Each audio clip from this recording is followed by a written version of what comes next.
Sometimes the most broken souls find each other when they need it most. In a forgotten corner of New Mexico, a retired rodeo star was about to discover that healing comes in unexpected forms. Jack Hollis spent his days alone on his quiet ranch, losing touch with life. At 68 and recovering from heart surgery, he had given up. Then one rainy afternoon at a rundown auction yard, he saw her, a battered horse no one wanted. Her eyes were dull, ribs showing, scars telling stories. He named her Mercy. What Jack didn't know was that this broken horse would make a move that saves an entire community. Before we jump back in, tell us where you're tuning in from today. And if this story touches your heart the way it touched mine, make sure you're subscribed to this channel, because tomorrow I've got something extra special saved just for you that you definitely won't want to miss. The morning sun cast long shadows across the Hollis ranch, painting the red dirt roads in shades of amber and gold. Jack stood on his front porch, coffee mug in hand, watching the light creep across the 27 acres that had been home for the past 43 years. The silence stretched wide as the horizon, broken only by the distant call of a red-tailed hawk and the gentle lowing of the few remaining cattle in the far pasture. At 68, Jack Hollis carried himself with the measured gait of a man whose body had absorbed decades of rodeo punishment. His shoulders, once broad enough to fill a Western shirt with authority, had rounded slightly forward, the scar from his recent heart surgery remained tender beneath his cotton undershirt, a daily reminder of mortality's unwelcome visit. His weathered hands, still steady despite the tremor that occasionally visited his left fingers, wrapped around the coffee mug like it was an anchor. The ranch house itself told the story of two lives intertwined, and then suddenly singular. Built in the early 70s, when Jack's rodeo winnings were steady and the future seemed limitless, it was a modest structure of adobe and timber that Martha had transformed into something that felt like belonging. Her touches remained everywhere. The hand-painted tiles in the kitchen backsplash, the carefully tended flower beds that now grew wild with neglect, the wind chimes on the back porch that sang in keys she'd chosen. Jack's gaze drifted to the kitchen window where Martha used to stand every morning, watching him tend to the horses while she planned her day. 3 months had passed since the funeral, and still he expected to see her silhouette there, still listened for her voice calling him in for breakfast. The house felt cavernous without her laughter echoing through the rooms, without her gentle humming as she moved from task to task with the efficiency of someone who had found her purpose and embraced it wholly. In the kitchen, Jack opened the cabinet above the sink and pulled down a wooden recipe box, its pine surface worn smooth by Martha's hands. She'd received it as a wedding gift from her grandmother, and over the years it had become the repository of family history, written in measurements and instructions. Jack lifted the lid and breathed in the faint scent of vanilla that still clung to the cards within. Martha's handwriting filled each recipe card, her neat cursive recording not just ingredients but notes about which occasions called for which dishes, which foster children had favored certain cookies, which church suppers had been most successful. "Tommy loves these with extra chocolate chips," read a note on the oatmeal cookie recipe. "Emma prefers them barely sweet," reminds her of her grandmother. Each annotation was a small monument to Martha's gift for seeing what people needed and providing it without fanfare or expectation of gratitude.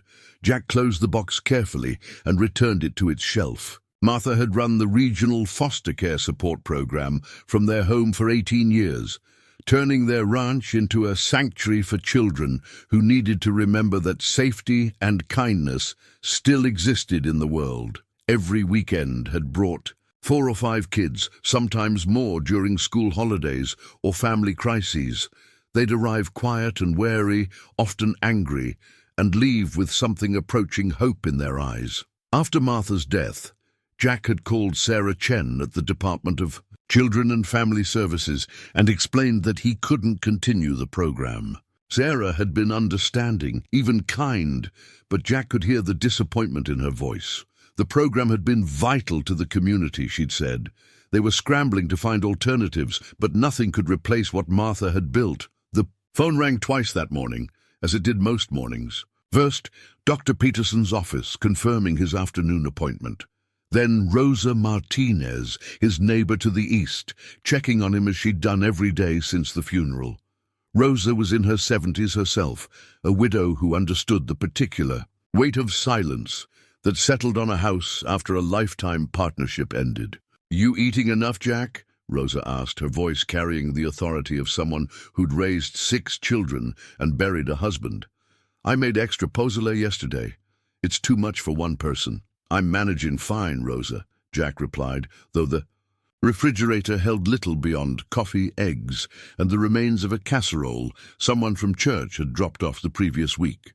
"But I appreciate the offer. Managing isn't the same as living," Rosa said gently. "Martha wouldn't want you just managing." After the call ended, Jack walked through rooms that had once bustled with activity. The living room, where Martha had held her informal counseling sessions with troubled teenagers, now collected dust on surfaces that once displayed children's artwork and family photographs. The extra bedrooms, previously maintained in constant readiness for emergency placements, stood empty, with their beds made and their windows closed. His daily routine had contracted to the essential: feeding the remaining livestock, checking fences, driving to town for supplies when necessary. The physical demands of ranch work had always kept him grounded, but since the surgery, his doctor had insisted on restrictions that left too much time for thinking. No lifting anything over 30 pounds, no work during the hottest part of the day. Rest when his body demanded it, not when the work was finished. Jack had spent his entire adult life defined by motion and purpose. From age 18 to 55, he'd traveled the professional rodeo circuit, specializing in bronc riding and bull riding events that demanded everything his body could give, and then a little more. He'd been good at it, good enough to earn a living, to buy this land, to build a life that mattered. The broken bones, torn ligaments, and accumulated damage had been the price of admission to a world where respect was measured in seconds, stayed aboard animals that wanted nothing more than to remove you from their backs. Retirement from rodeo had been surprisingly easy because Martha had already created their second act. The foster program had given him new ways to be useful, new challenges that didn't require him to risk his physical safety for applause. He'd discovered he had a gift for reaching the boys who arrived angry and suspicious, kids who reminded him of his own younger self when anger had been easier than vulnerability. Now, at 68 and recovering from the kind of heart surgery that served as a final warning about mortality's timetable, Jack felt untethered from purpose. The ranch still needed maintenance, but it no longer felt like home. It felt like a museum of a life that had ended when Martha's heart stopped beating on that Tuesday morning in March. The doctor had been cautiously optimistic about Jack's recovery. The surgery had been successful, the blocked arteries cleared, the heart muscle stronger than expected for a man who'd spent decades absorbing physical trauma. But Dr. Peterson had also been clear about the changes required. Less stress, better diet, regular exercise that didn't involve wrestling with farm equipment or stubborn cattle.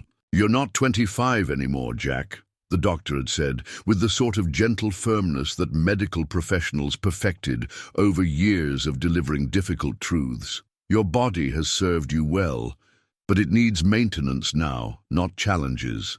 Jack understood the medical reality, but understanding and accepting were different countries entirely.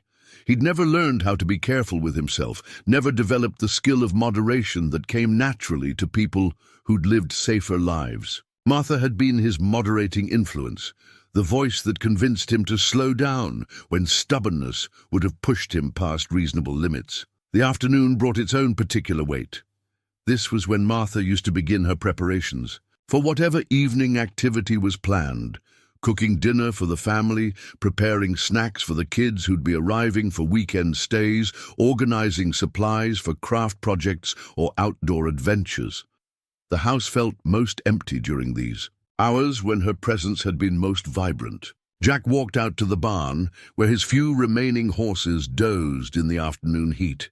He'd sold most of the herd after Martha's death, keeping only 3.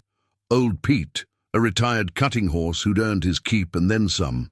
Bella, a gentle mare who'd been Martha's favorite for trail rides. And Cisco, a young gelding with more energy than the diminished ranch required. The barn itself was a cathedral of memories, its rafters storing not just hay and equipment, but the accumulated weight of 40 years' worth of shared work and dreams. Martha's presence lingered here too, in the neat organization of grooming supplies, in the carefully maintained first aid kit, in the row of children's riding helmets hanging on pegs near the tack room door. As evening approached, Jack returned to the house and opened the refrigerator to confront the reality of dinner. The casserole from church had been consumed days ago, and his half-hearted shopping trips rarely resulted in the kind of meal planning that Martha had managed effortlessly. He settled for scrambled eggs and toast, eating at the kitchen table where he and Martha had shared thousands of meals, where they'd planned their days and processed their challenges and celebrated their small victories. The phone rang once more, before bedtime. This time it was Tommy Garcia, now 15, who'd been one of Martha's most successful placements. Tommy had aged out of the foster system 2 years ago, but still called regularly, as did many of the children who'd found stability at the Hollis ranch. "Just wanted to check on you, Mr. Jack," Tommy said, his voice carrying the careful concern of someone who'd learned early that the adults in your life were fragile and worth protecting. "Mum said I should call more often." Tommy had been placed with a permanent family in Albuquerque, good people who'd given him the consistency and support he'd needed to thrive. He was doing well in school now, talking about college, working weekends, at an auto repair shop where his natural mechanical aptitude was appreciated and developed. "I'm doing fine, son," Jack replied, using the endearment that had come naturally when Tommy had been a scared 12-year-old who'd arrived at the ranch carrying all his possessions in a garbage bag. "How are your grades this semester?" "Mostly A's," Tommy said with pride that wasn't diminished by modesty. "I'm thinking about studying agricultural engineering. Maybe I could come back and help you with the ranch someday, if you wanted." The offer touched something in Jack's chest that had been closed off since Martha's death. These kids, the ones Martha had helped, the ones who'd found their footing and their futures through her program, they still considered the ranch home.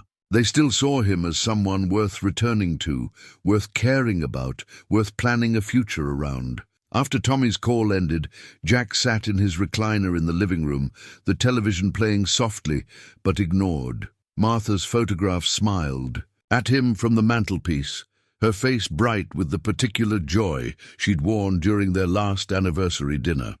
They'd celebrated 43 years of marriage at their usual restaurant in town, nothing fancy, but somewhere that held the comfortable weight of tradition. Martha had spoken that night about dreams for the future, expanding the foster program, maybe taking in more permanent placements, using the ranch as a therapeutic environment for kids who'd experienced trauma. She'd had plans, visions for how their final years could make the biggest difference. Her death had ended not just their partnership, but the possibility of those dreams becoming reality. As Jack prepared for bed, he paused at the bedroom window that offered a view of the entire property.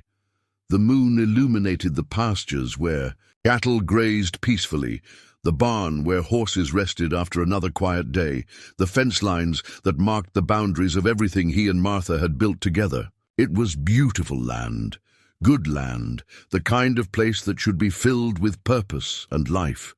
But beauty without purpose felt like mockery, and life without Martha felt like an extended exercise in simply waiting for his own story to conclude.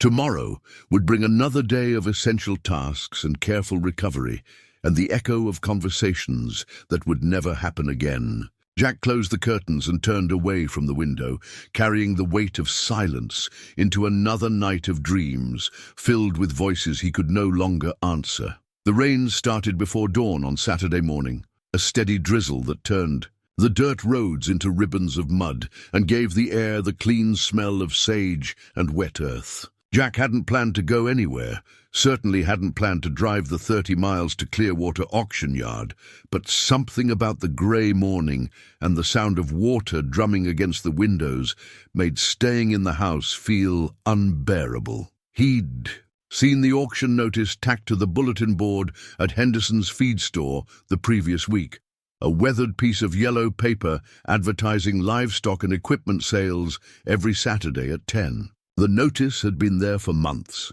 maybe years, corners curling with age and exposure to coffee steam and the endless conversations of ranchers conducting business over morning coffee and day-old donuts. Jack had glanced at it without interest, dozens of times, but today something about the simple black lettering pulled at him. Various horses, cattle, farm equipment, the notice had read. All sales final, cash only. Preview begins at 9 a.m. By 8:30, Jack found himself driving through the rain toward Clearwater, his truck's windshield wipers struggling against the steady precipitation. He told himself he was just looking, maybe catching up with other ranchers he hadn't seen. Since Martha's funeral, maybe finding a piece of equipment he could use around the property. But the truth was simpler and more complicated. He needed to be somewhere that wasn't home, around people who weren't connected to his grief, in a place where Martha's absence wouldn't echo in every corner. Clearwater auction yard occupied a collection of weathered buildings and muddy corrals about 15 miles east of his ranch. It had been there for 30 years or more, serving as a weekly gathering place for ranchers looking to buy and sell livestock, equipment, and occasionally the accumulated possessions of neighbors who'd given up farming or passed away. The main building was a concrete block structure with a corrugated metal roof that amplified the sound of rain into a constant percussion that made conversation require raised voices. Jack parked between a mud-splattered pickup truck and a horse trailer. That had seen better decades. The rain had transformed the parking area into a collection of puddles connected by strips of questionable footing, and he picked his way carefully toward the main entrance, mindful of Dr. Peterson's warnings about falls and their potential complications, for his healing heart. Inside, the building smelled of wet wool, livestock, and coffee kept too long on warming plates. Perhaps 40 people moved through the space with the easy familiarity of weekly regulars, examining equipment, checking livestock, greeting neighbors with the measured friendliness of rural communities where everyone knew everyone else's business but pretended otherwise. Jack recognized several faces, but found himself reluctant to engage in the kind of conversation that would inevitably turn to questions about how he was managing, whether he was taking care of himself, if there was anything anyone could do to help. The livestock pens occupied the back portion of the building, a series of metal-fenced enclosures where cattle, goats, sheep, and horses waited with varying degrees of patience for their turn in the sale ring. Jack moved through the area slowly, partly from physical caution and partly from the genuine interest that 40 years of ranching had ingrained in him. The cattle looked typical for the region, mostly commercial stock, nothing exceptional, but solid animals that would serve their purposes. The horse section was smaller, maybe a dozen animals in individual pens along the back wall. Jack had always been good with horses, had started breaking them as a teenager to earn money for rodeo, entry fees, and maintained that connection throughout his professional career. A good horse could save your life in rodeo, could mean the difference between a successful ride and a trip to the hospital, and he'd learned to read their temperaments and capabilities with the accuracy of a translator. Most of the horses were unremarkable, older ranch horses whose owners had downsized, young animals that needed training their current owners couldn't provide, a few that showed the wear of hard use and inadequate care. Jack was examining a bay gelding that reminded him of horses he'd owned decades earlier when he noticed her. Pen number 247 held a horse that made him stop walking. She was a mare, probably 8 or 9 years old, with the lean build of a quarter, horse-crossed with something that had given her additional height and grace. Her coat was a dusty brown that would probably shine mahogany with proper care, but now it was dull with neglect, stretched tight over ribs that showed too prominently. Scars marked her flanks and withers, some old and white, others more recent and still pink against her dark skin. But it was her eyes that held Jack's attention. Where the other horses showed curiosity about the crowds, nervousness about the unfamiliar environment, or the resigned patience of animals accustomed to being moved from place to place, this mare's eyes held something that looked disturbingly like defeat. She stood motionless in her pen, not bothering to investigate the hay in the corner or acknowledge the people who paused to examine her. Her head hung low, ears positioned not with alertness, but with the exhaustion of someone who had stopped expecting kindness. Jack found himself leaning against the fence rails, studying the mare with an attention that surprised him. She was thin, but not starved, scarred but not broken, neglected but not beyond recovery. Something about her stillness reminded him of how he'd been feeling since Martha's death, present but not participating, alive but not engaged, waiting without hope for whatever came next. "She's had a hard life," said a voice beside him. Jack turned to see Bill Morrison, a rancher from over near Roswell, who'd been coming to these auctions for longer than Jack had known they existed. Bill was examining the mare with the professional eye of someone who'd bought and sold hundreds of horses over the decades. "What's her story?" Jack asked. "Came from a place over near Tucumcari," Bill replied. "Owner died last month. Family just wanted to get rid of everything. Probably been used for rough work, maybe neglected the last few years. She's sound enough, far as I can tell, but she's got no trust left in her. Might make a decent trail horse for someone with patience and time." Jack nodded and moved on to examine the other horses, but his attention kept returning to pen 247. During the 2 hours before the auction began, he watched other potential buyers assess the mare. Most looked briefly and moved on. She wasn't. Pretty enough to be a show horse, wasn't young enough to promise many productive years, wasn't friendly enough to appeal to families looking for gentle riding horses. A few ranch owners considered her more carefully, probably calculating whether her potential usefulness outweighed her obvious problems. The auction itself began at 10, with the sale of equipment and cattle. Jack found a seat on the metal bleachers that surrounded the sale ring and settled in to watch, telling himself he was just passing time, just observing the familiar rhythm of rural commerce. The auctioneer's rapid-fire chant created a hypnotic background to the serious business of buying and selling, punctuated by the occasional call of a successful bidder and the shuffle of animals being moved in and out of the ring. The horses came up for sale after lunch, which consisted of hamburgers and coffee served from a window in the building's office area. Jack ate without tasting, his attention focused on the mental calculation he found himself making about pen 247. He had plenty of pasture, adequate feed supplies, and certainly the time to work with a horse that needed rehabilitation. His other horses could use the company, and the physical activity of training might be exactly what Dr. Peterson had meant about gentle exercise that engaged both body and mind. When the mare entered the sale ring, Jack felt his pulse quicken in a way that had nothing to do with his cardiac condition. She moved reluctantly, her handler having to encourage her with firm but not unkind pressure. In the harsh, fluorescent lighting of the sale ring, her condition looked even worse, the scars more prominent, the thinness more pronounced, the defeat in her posture more complete. "Here we have lot 247, the auctioneer announced, his practiced voice carrying easily over the sound of rain on the metal roof.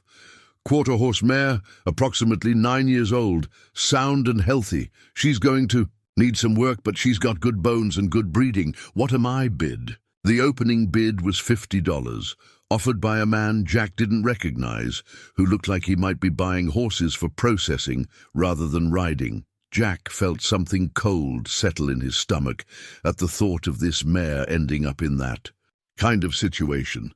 The bidding moved slowly, 75, 100, 125. The interest was minimal, the kind of half-hearted bidding that occurred when nobody really wanted what was being sold, but someone had to buy it. At 150, only 2 bidders remained.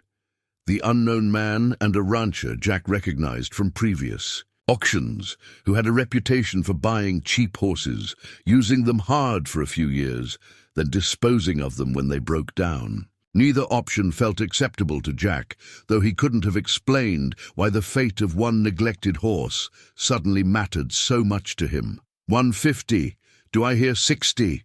Called the auctioneer. Going once, at 150, Jack's hand went up, before his brain had time to object. 200, he called out, his voice carrying clearly in the sudden quiet that followed his unexpected entry into the bidding. Both previous bidders looked at him with surprise. 200 was more than the mare was worth in her current condition, and everyone in the building knew it. But Jack found himself nodding when the auctioneer asked for confirmation of his bid, found himself raising his hand again when the other bidders tested his resolve with 225 and 250. 300, Jack said firmly, and something in his tone must have convinced the other bidders that he was prepared to go higher if necessary. The auctioneer called for higher bids twice more before bringing down his gavel with the finality of completed business. Sold to number 47 for $300. Jack sat in the bleachers for a moment, absorbing what he'd just done. He'd bought a horse he didn't need with money he'd budgeted for ranch improvements, committed himself to months of rehabilitation work when his doctor had recommended rest and recovery. It was the most impulsive decision he'd made since Martha's death. The first time in months he'd acted from feeling rather than careful consideration. The rain had intensified by the time he loaded the mare into his horse trailer. She entered reluctantly but without real resistance, too tired or too defeated to protest being moved again. Jack secured the trailer gate and stood for a moment in the downpour, looking at the plastic tag marked 247 that the auction yard had, attached to the mare's halter.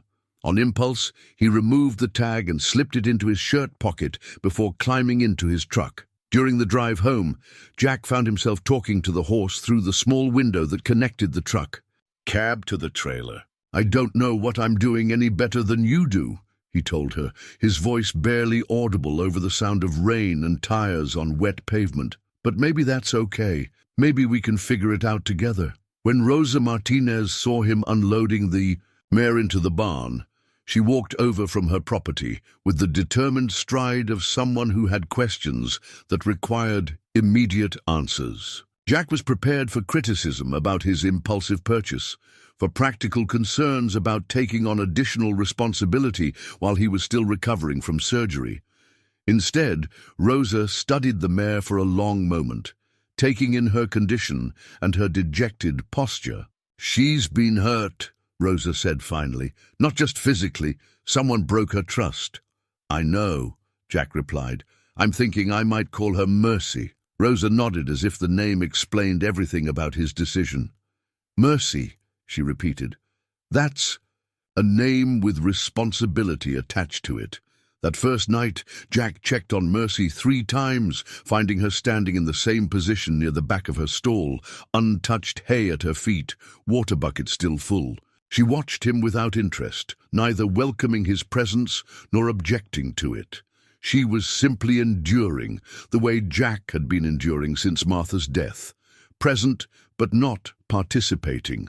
Alive, but not engaged. Before going to bed, Jack took the auction tag from his pocket and set it on his dresser next to Martha's photograph. The number 247 seemed significant now, marking the moment when his careful post-surgery routine had been disrupted by something that felt like possibility, or at least like purpose. Tomorrow, he would begin the patient work of earning Mercy's trust, and maybe, in the process, remember what it felt like to hope for something beyond mere survival. The first week with Mercy tested every lesson about patience that Jack had learned in 68 years of living. She ate eventually, but only after he'd left her alone for hours with the hay he'd provided. She drank water, but Jack never caught her doing it. The level in her bucket simply decreased sometime during the night, when no human eyes were watching. She tolerated his presence in the barn, but didn't acknowledge it, standing motionless while he mucked her stall, cleaned her water bucket, and spoke to her in the low, steady voice he'd used with nervous horses throughout his life. "Mornin', Mercy," he'd say each day as he entered the barn, moving slowly and deliberately to avoid triggering whatever flight response might be buried beneath her apparent resignation. "Just going to freshen up your water here. Make sure you've got everything you need." She never moved when he entered her stall, never shifted position to give him more room or watch his movements with curiosity. She simply existed in whatever space he didn't occupy, like smoke settling into the corners of a room. Her eyes followed him sometimes, but without interest, more like a security camera recording his presence than a living creature engaging with the world around her. Dr. Patricia Coleman, the large animal veterinarian who'd been caring for Jack's horses for over a decade, came out on Tuesday to examine Mercy and provide an official assessment of her condition. Patricia was a no-nonsense woman in her 50s who'd built her practice on competence rather than bedside manner, though she had a reputation for gentleness with animals that had been mistreated. "She's been used hard," Patricia said after completing her examination, running her hands along Mercy's flanks where several scars marked old injuries. "These marks here and here, they're from spurs used too aggressively.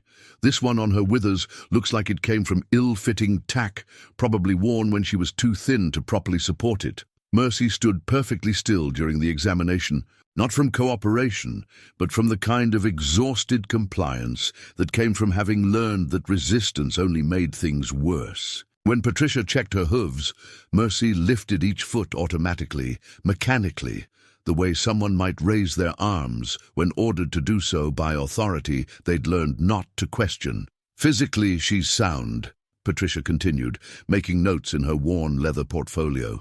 "Underweight, obviously, but not malnourished. Someone was feeding her, just not caring for her properly in other ways. Her teeth need work, probably hasn't had proper dental care in years, but nothing serious. She'll need to be on a weight gain program for the next few months, gradually building up to full rations." "What about her spirit?" Jack asked, watching Mercy's complete lack of reaction to being discussed, as if she weren't present. "Will that come back?" Patricia studied Mercy's posture, the way she held her head, the absolute stillness that seemed less like calm and more like shutdown. "That depends on how deep the damage goes. Some horses bounce back from neglect pretty quickly once they realize they're safe. Others—" she paused, choosing her words carefully. "Others have been hurt so badly that they never quite trust again. You'll know which kind she is within the first few months." After Patricia left, Jack found himself spending more time in the barn than necessary, not trying to interact with Mercy, but simply being present while she grew accustomed to his routine. He'd always been comfortable with horses, had learned as a young man that they responded to consistency and calm energy more than to force or dominance. But working with Mercy required a different kind of patience than he'd ever practiced. Not the patience of waiting for a young horse to accept training, but the patience of waiting for a wounded creature to remember that safety was possible. Charlie, his ancient border collie mix, seemed to understand Mercy's situation better than any human could. Charlie was 12 years old now, arthritic and mostly deaf, but still possessing the gentle wisdom that came from a lifetime of reading the moods and needs of larger animals. Within 3 days of Mercy's arrival, Charlie had taken to sleeping in the barn aisle outside her stall, not close enough to threaten, but near enough to provide company. Jack often found them like that when he arrived for morning feeding. Mercy, standing motionless in her stall, Charlie curled up on a horse blanket just beyond the reach of her hooves. Neither animal acknowledged the other directly, but there was something about their parallel solitudes that seemed mutually comforting. Charlie had been Martha's dog originally, had spent years following her around the ranch as she tended to animals and children with equal devotion. Maybe he recognized in Mercy the same kind of grief that had settled over the entire ranch since Martha's death. On Thursday morning, Jack was looking for a pair of work gloves when he discovered Martha's leather work gloves tucked behind the grooming supplies in the barn tack room. They were good gloves, expensive ones he'd given her for Christmas 3 years ago, soft leather with reinforced palms and fingers, sized for her smaller hands, but built to last through years of ranch work. She'd worn them for every outdoor task that required hand protection, mending fence, handling feed, working with the more nervous horses that occasionally came through their foster program. Jack held the gloves for a long moment, his thumbs rubbing across the leather that had been shaped by Martha's hands, softened by her use. They smelled faintly of her favorite hand lotion and the liniment she'd used on horses with sore muscles. Finding them felt like discovering a message she'd left for him, a reminder that the work of caring for damaged creatures had always required both strength and gentleness. He slipped the gloves into his back pocket and approached Mercy's stall with a different kind of intention. Instead of simply changing her water and hay, he began talking to her about Martha, about the foster children, who'd learned to ride on gentle horses in this same barn, about the injured animals Martha had nursed back to health over the years. She had a way with the scared ones, Jack told Mercy, his voice carrying the particular tone of memory tinged with longing. Kids and animals who'd been hurt, they seemed to sense that she was safe.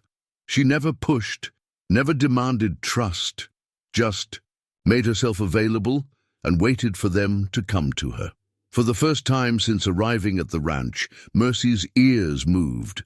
Not much, just a slight forward tilt that suggested she might actually be listening to his voice rather than simply enduring his presence. Jack continued talking, sharing memories of Martha's work with injured owls, abandoned calves, and the occasional horse that had needed the kind of rehabilitation he was now attempting with Mercy. She always said that healing happened on the wounded creature's timeline, not ours, Jack continued, pulling Martha's gloves from his pocket and smoothing them over his hands. They were too small for him, but wearing them felt like carrying Martha's touch with him. She'd tell the foster kids that trust was something you earned day by day, not something you could demand or purchase or force. By Friday, Mercy was eating her hay while Jack was in the barn, not enthusiastically but without waiting for him to leave first. She still didn't approach him or show any signs of interest in interaction, but the mechanical quality of her movements had softened slightly. When Jack spoke to her, her ears would turn toward his voice, and occasionally she would shift position while he was present, small changes that might have been coincidental but felt like progress. The breakthrough, when it came, was so subtle that Jack almost missed it.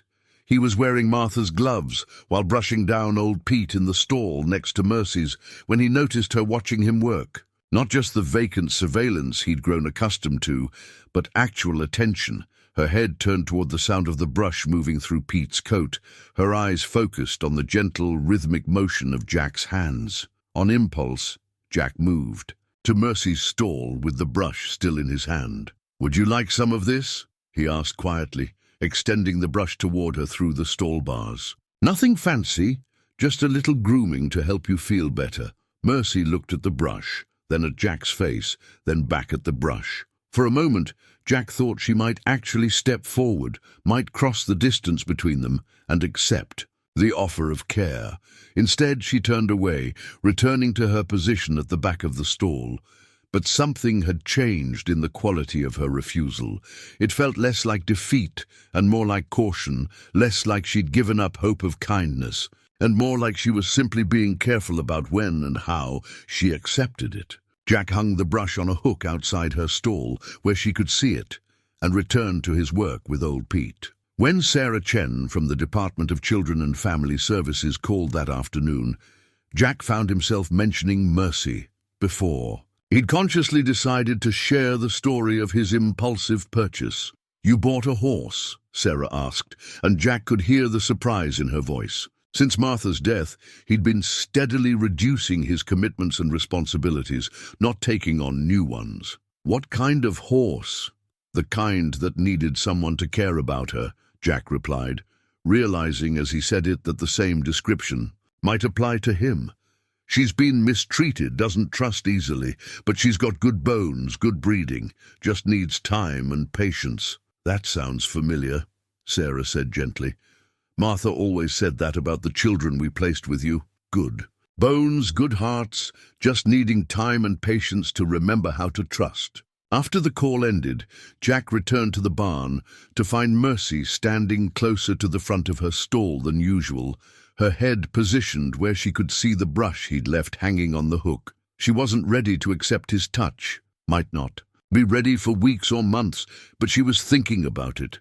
And thinking about it, Jack realized, was the first step toward believing that kindness might be possible again.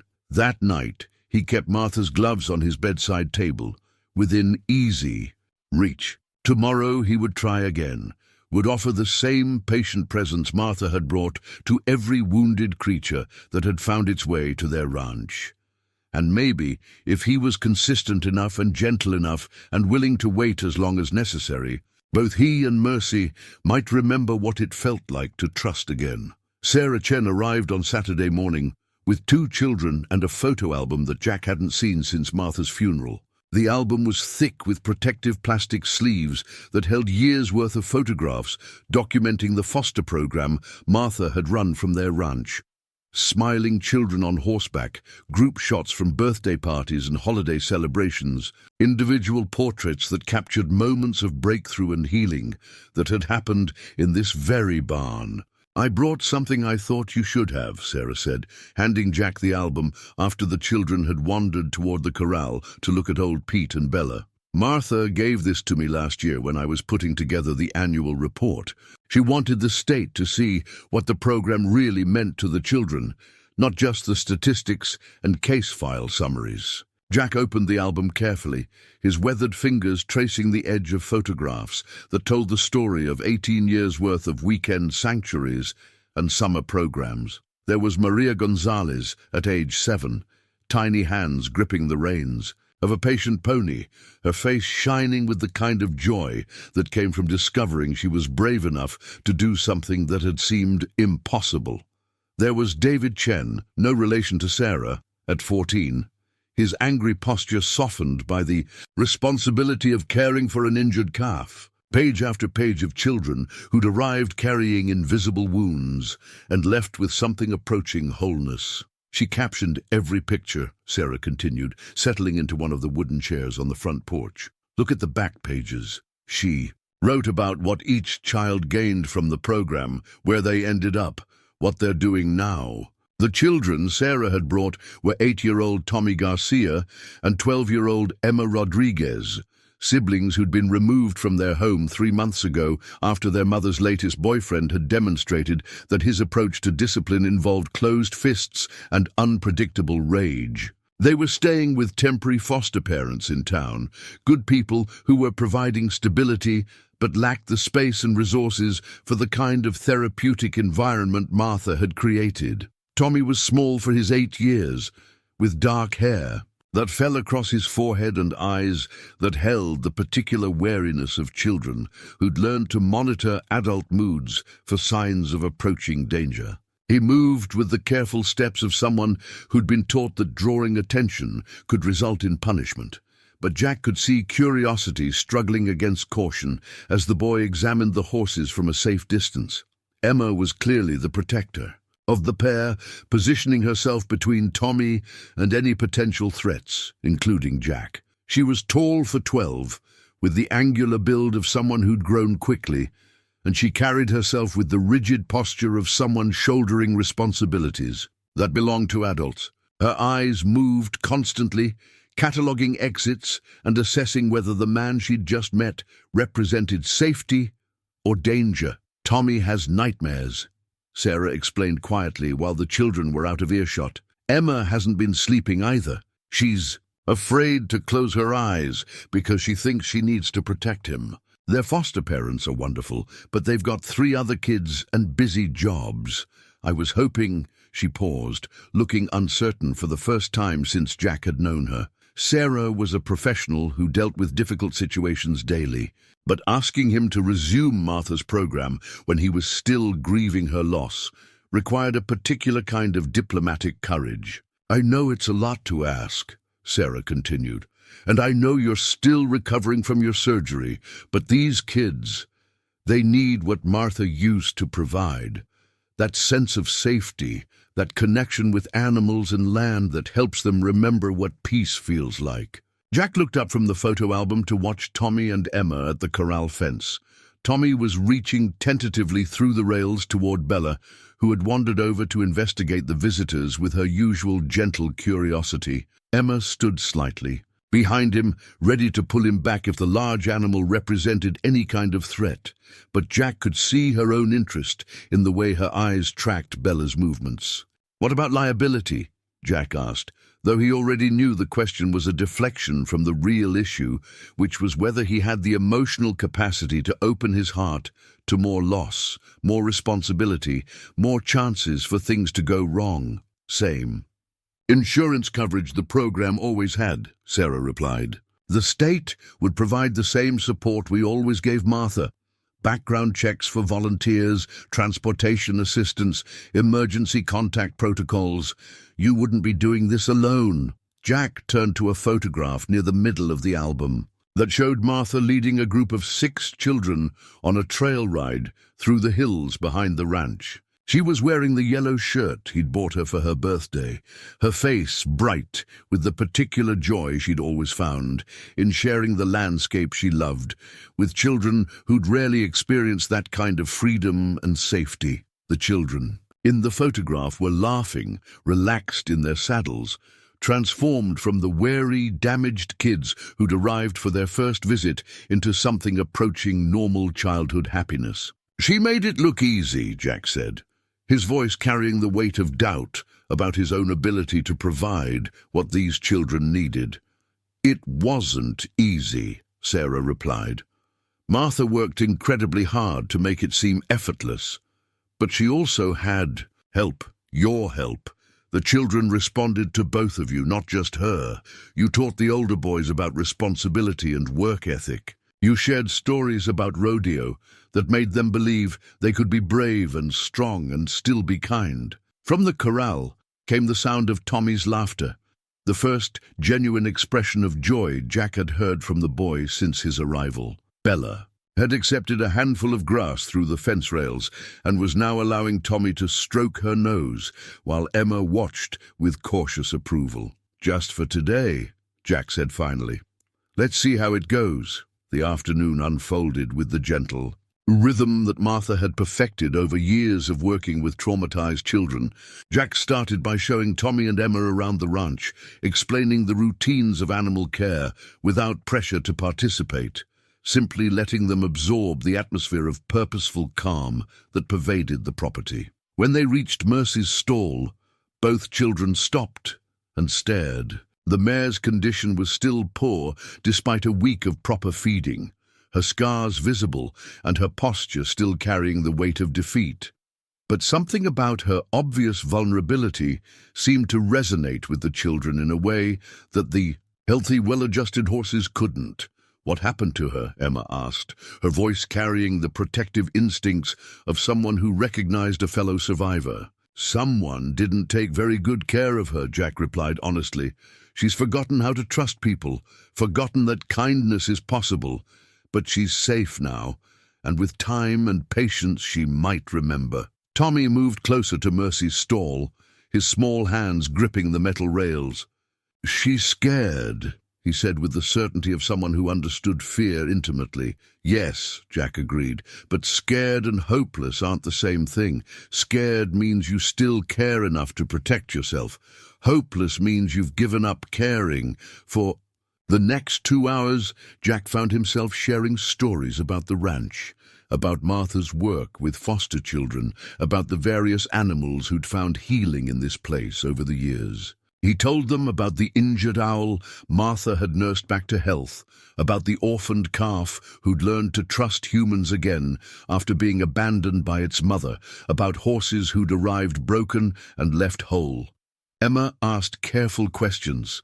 testing whether Jack's stories were true or just pleasant fiction designed to make children feel better. Tommy listened with the intense attention of someone filing away information about how the world worked, whether adults could be trusted to keep their promises, whether safety was something that could last beyond a single afternoon. When it was time for the children to leave, Tommy approached Jack with the formal seriousness that children sometimes adopted when making important requests. "Could we come back next week?" he asked. "I want to see if the horse gets less scared." "I think that would be good for her," Jack replied, looking at Sarah over the boy's head. "She needs to remember that people can be gentle." After Sarah and the children left, Jack returned to Mercy's stall with the photo album tucked under his arm. The mare was standing in her usual position near the back wall, but something in her posture suggested she'd been watching the afternoons. Activities with more interest than she'd shown in anything since her arrival. "We had visitors today," Jack told her, settling onto a hay bale outside her stall and opening the album to the first page. "Children who've been hurt the way you've been hurt. They're going to come back next week, and I think they'd like to meet you properly." As the sun set behind the hills, Jack continued turning pages, sharing Martha's photographic legacy with a horse who couldn't understand the words but seemed to sense their importance. The album contained not just images, but evidence that healing was possible, that trust could be rebuilt, that love could be powerful enough to overcome the damage inflicted by cruelty and neglect. When full darkness finally settled over the ranch, Jack closed the album and stood to leave. For the first time since bringing Mercy home, he found her watching him directly, her dark eyes meeting his with something that wasn't quite trust, but was no longer complete withdrawal. "Tomorrow, I'll bring that brush again," he told her quietly. "And if you're not ready, that's okay too. We've got time." Walking back to the house, Jack realized that somewhere during the afternoon of sharing stories and watching children discover wonder, he'd made a commitment he hadn't consciously intended. The foster program would resume, not exactly as Martha had run it, but in whatever form he could manage. Because there were children like Tommy and Emma who needed what this place could provide, and because horses like Mercy deserved to remember that humans could be sources of healing rather than harm. The photo album would remain in the barn. He decided where children could see visual proof that broken things could be made whole again, that scared creatures could learn to trust, that this ranch had always been a place where second chances were not just possible, but promised. 3 weeks into the renewed foster program, Jack discovered that teaching children required different muscles than he'd used in decades of ranch work. Not physical muscles, though those were certainly being exercised more than Dr. Peterson had probably intended, but the emotional and mental muscles that came from being responsible for someone else's sense of safety and possibility. Tommy had become a regular fixture in the barn, arriving each Saturday morning with the quiet intensity of someone who'd found purpose in caring for creatures more vulnerable than himself. Jack had started him with simple tasks, filling water buckets, measuring feed, cleaning stalls, but had quickly realized that the boy had an intuitive understanding of animal behavior that couldn't be taught. "Look at how Mercy holds her ears." "When you're coming," Tommy observed during his third visit, his small hand resting on the stall gate as he watched Jack approach with the morning feed. "They're different than when strangers come. Not scared ears, just careful ears."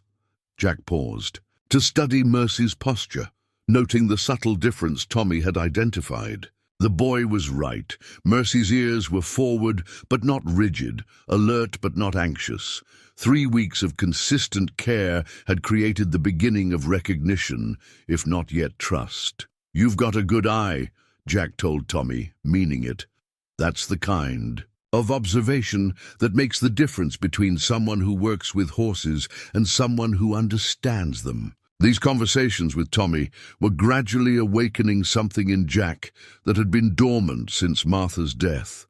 The pleasure of passing along knowledge, the satisfaction of watching someone younger discover capabilities they didn't know they possessed. Teaching Tommy about horses was reconnecting Jack with memories of his own learning, the patient mentorship of older cowboys who'd shared their expertise when he was a young man trying to make his way in the rodeo world. One afternoon, while Tommy was brushing old Pete under careful supervision, Jack found himself talking about his rodeo career in ways he hadn't for years. He pulled his championship belt buckle from the wooden box on his dresser where it had been stored since Martha's funeral, a heavy silver and gold buckle he'd won at the National Finals Rodeo in 1982, the pinnacle of his professional career. "This was the biggest win of my life," Jack told Tommy, letting the boy hold the buckle and examine its intricate engraving. 8 seconds on a bull named Tornado, meanest animal I'd ever drawn. But it wasn't just about staying on. It was about reading his movements, understanding what he was going to do before he did it. Tommy turned the buckle over in his hands, his fingers tracing the raised letters that spelled out NFR Champion. "Were you scared?" he asked with the directness that children brought to important questions. "Terrified," Jack admitted, "but scared doesn't mean you can't do something. It just means you have to be smarter about how you do it." Emma had been slower to engage with the animals, her protective instincts keeping her focused on monitoring Tommy's safety rather than exploring her own interests. But Jack had noticed her sketching in a small notebook she carried, her pencil capturing the horse's expressions and movements with remarkable accuracy for someone so young. When he mentioned her artistic ability to Sarah during one of their weekly check-ins, Sarah's face lit up with recognition. "Emma's art teacher says she's gifted, but she hasn't been producing much work since the placement. Too much energy going into survival mode to have any left over for creativity." Jack began leaving art supplies in the barn, sketch pads, colored pencils, charcoal sticks that Martha had used for a brief period when she'd taken a community college art class. He didn't make a production of it, just left them available and let Emma discover them organically. The breakthrough came during Emma's 4th visit, when she found herself alone in the barn, while Tommy was helping Jack repair a fence panel. Jack returned to find her sitting cross-legged in front of Mercy's stall, completely absorbed in sketching the mare's profile. The drawing was sophisticated beyond her years, capturing not just Mercy's physical appearance, but something essential about her resigned dignity, her patient endurance of circumstances beyond her control.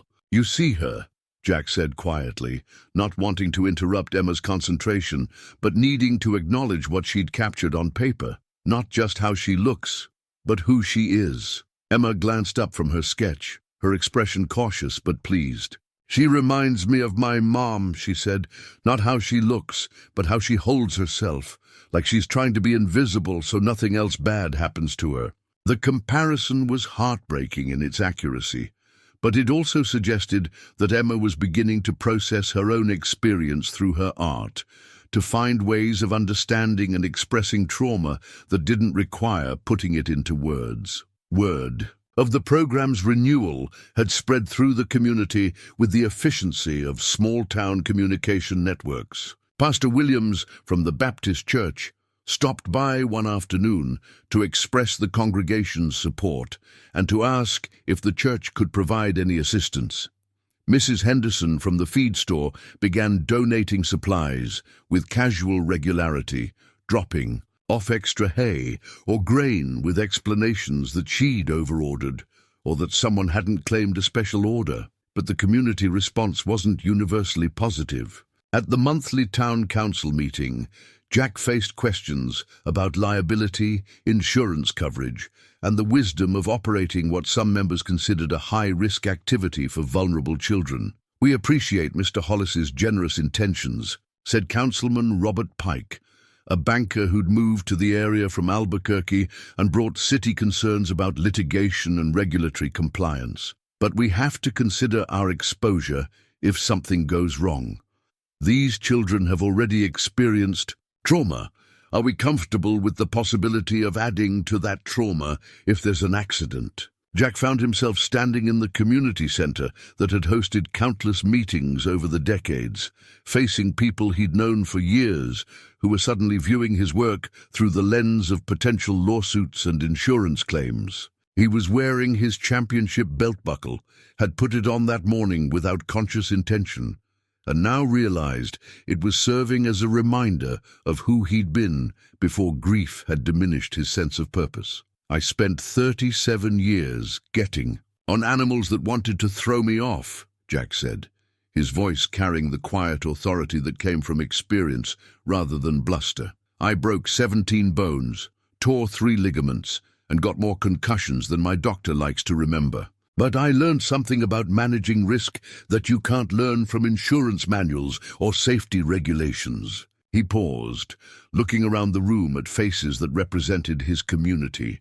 farmers and ranchers and small business owners who'd built their lives on calculated risks and careful preparation. The biggest risk these children face isn't falling off a horse, Jack continued.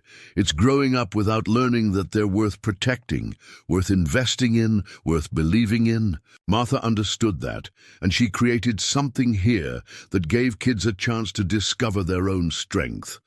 I'm not asking anyone to take risks they're not comfortable with.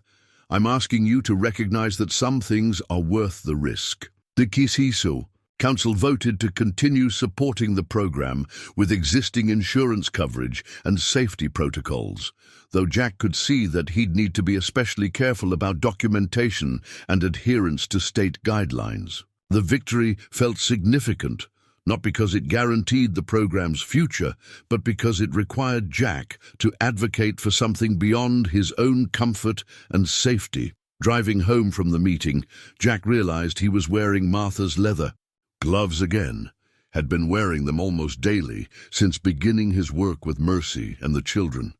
The gloves had become a connection, not just to Martha's memory, but to her approach to healing. Patient, gentle, consistent, focused on the long-term welfare of those who'd been entrusted to her care. That evening, he found Mercy standing closer to the front of her stall than usual, her head positioned to watch the barn entrance, as if she'd been waiting for his arrival. When he offered her the brush he'd been bringing every day for 3 weeks, she didn't turn away immediately. Instead, she studied it, studied his face, studied the gloved hands that had been consistently gentle in all their interactions. Finally, after what felt like an eternity of consideration, Mercy took one step forward, then another, until she was close enough that Jack could see the individual whiskers around her muzzle, close enough that he could reach through the stall bars and touch her neck with the softest possible contact. She didn't lean into the touch, didn't show pleasure or obvious enjoyment, but she didn't move away either. For the first time since arriving at the ranch, Mercy was choosing to be within reach of human hands, trusting that those hands would bring comfort rather than pain. Jack stood motionless, his hand resting gently on Mercy's neck, feeling the warmth of her skin through Martha's gloves. This was what healing looked like. Not dramatic transformation, but the accumulation of small choices to trust, small decisions to hope, small steps toward believing that safety might be permanent rather than temporary. Tomorrow would bring Tommy and Emma for their 5th visit, and other children who'd been referred by Sarah as word spread about the program's renewal.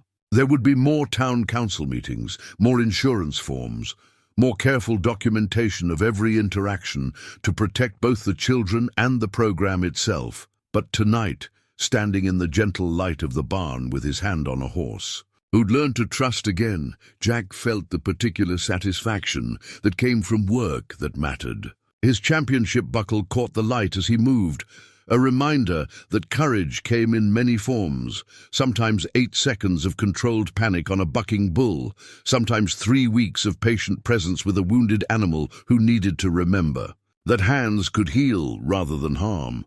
By mid-July, the drought that had been threatening New Mexico for months had settled over the region like a suffocating blanket. The grass in Jack's pastures had turned from green to gold to brown, and the creek that usually provided a reliable water source for the animals was running at half its normal flow. Each morning brought cloudless skies and the promise of another day with temperatures climbing past 90 degrees. Before noon, Jack found himself checking the emergency radio in his kitchen more frequently, tuning in to the National Weather Service broadcasts that provided updates on fire danger levels, precipitation, forecasts and wind conditions. The radio was an old model, built in the 70s when electronics were constructed to last decades rather than years, and its worn dials and faded display had become familiar touchstones during Martha's illness when he'd monitored weather conditions. Obsessively,